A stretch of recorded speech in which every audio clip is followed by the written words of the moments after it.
आज एक ऐतिहासिक आणि भावनिक क्षण अनुभवाला गेलाय। पंतप्रधान नरेंद्र मोदी यांनी नागपूरमधील पवित्र दीक्षाभूमीला भेट देऊन डॉक्टर बाबासाहेब आंबेडकर यांना अभिवादन केले। रविवारी सकाळी पंतप्रधान नरेंद्र मोदी यांनी नागपूरच्या दीक्षाभूमीला भेट दिली। डॉक्टर बाबासाहेब आंबेडकर यांच्या अस्थिकलशाला अभिवादन करून त्यांनी सामाजिक समतेच्या प्रेरणास्थळी आदरांजली अर्पण केली। तथागत गौतम बुद्ध यांच्या प्रतिमेला अभिवादन करताना पंतप्रधानांनी बुद्ध वंदना पठण केले।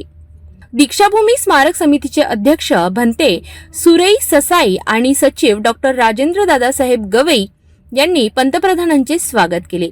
यावेळी मुख्यमंत्री देवेंद्र फडणवीस आणि केंद्रीय रस्ते वाहतूक मंत्री नितीन गडकरी उपस्थित होते।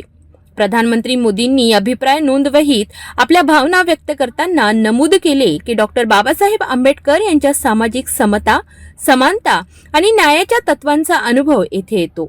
देशाला प्रगतीच्या नवीन शिखरावर नेण्यासाठी बाबासाहेबांच्या शिकवणींचा मार्गदर्शक म्हणून स्वीकार करूया।